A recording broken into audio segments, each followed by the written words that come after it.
তো hello guys, আজকে কথা বলবো লিভারপুল ভার্সেস চেলসির যে হাই ভোল্টেজ ম্যাচটা হয়েছে এই উইকে সেটা নিয়ে। অ্যাজ এ চেলসি ফ্যান,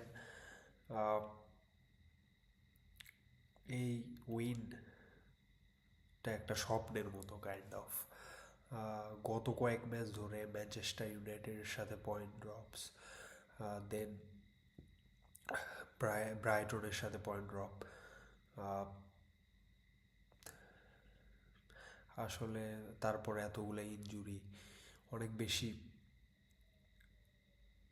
চিন্তার মধ্যেই ছিলাম বলতে গেলে, যে এবার কি প্রিমিয়ার লিগে ভালো করতে পারবো কি না।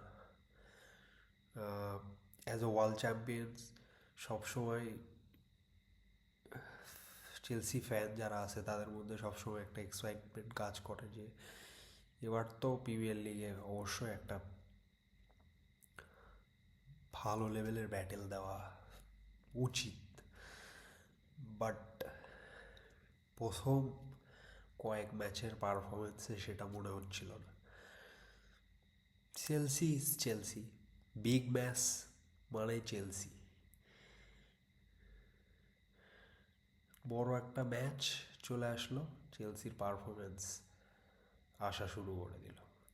So as a Chelsea fan এটাই চাইবো যে আরও জিতি, আরও বড় বড় টিমকে হারাই, আরও অনেক বেশি এনজয় করি। সো পারফরমেন্সের কথায় আসি। পারফরমেন্সের কথা বলতে গেলে first of all goalkeeper Sanchez,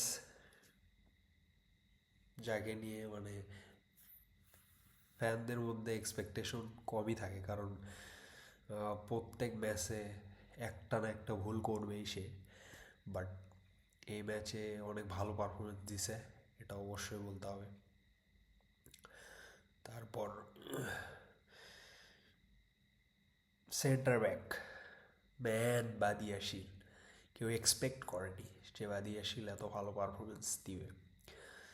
কলউইলের অ্যাবসেন্সে বাদিয়াশিলের অনেক সুন্দর পারফরমেন্স। আর Marc Cucurella, man of the match, he deserved, সে অবশ্যই ডিজার্ভ করে ম্যান অফ দ্য ম্যাচ। কারণ প্রত্যেকটা ম্যাচ যে প্যাশন,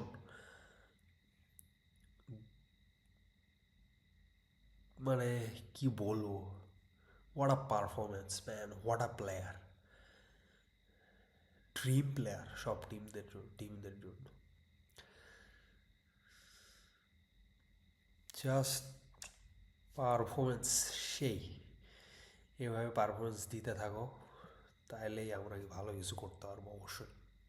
দেন এনজো ফার্নান্ডেস, কেইসেডো, অবশ্যই বেস্ট জুটি মিডফিল্ডে এই সময়ের, বেস্ট জুটি অ্যান্ড বেস্ট ম্যাচে বেস্ট পারফরমেন্স। দেন স্ট্রাইকারের কথা, যাও পেড্রো, অত ভালো পারফরমেন্স আসলে সে দিতে পারে নাই। তাও যথেষ্ট চেষ্টা, প্লাস বল মেকিংটাও তার ভালো ছিল, মোটামুটি হোল্ড আপ প্লেও ভালো ছিল। দেন নেটো মোটামুটি সেকেন্ড হাফে দিছে পারফরমেন্স। আর ফার্স্ট হাফে যে সবাই গার্নাচো দেখে, লাইন আপে দেখে ভাবছিল যে গার্নাচো কী করবে, তো গার্নাচোর পারফরমেন্স অনেক সময় আন্ডার রেটেড থেকে যায় আর কি। সো আজকের পর মানে লিভারপুলের সাথে ম্যাচ দেখার পর অন্তত এই ভাবনাটা একটু হলেও কমবে যে সেও মোটামুটি ফুটবল নিয়ে অনেক বেশি প্যাশনেট। তার পারফরমেন্স অবশ্যই পরবর্তী ম্যাচগুলোকে আমাদেরকে জেতাবে। So best of luck my team, অনেক বেশি ভালো করো, অনেক বেশি ম্যাচ যেত, এবং হোপ করব যে এবার প্রিমিয়ার লিগ আমরা জয় করব। Piece out.